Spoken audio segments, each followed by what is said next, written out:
মই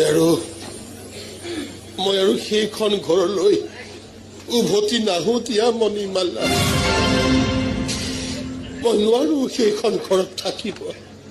সেইখন ঘৰ মোৰ নিজৰ ঘৰ বুলি ভাবি বহি থাকিব নোৱাৰো মই। ক্ষুদ্ৰ পৰিবাৰ হবহি অসাৰ।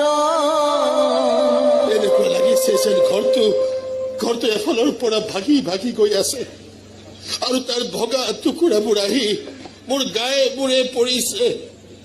ক্ষত বিক্ষত হৈ গৈছে মোৰ সৰ্বশৰীৰ।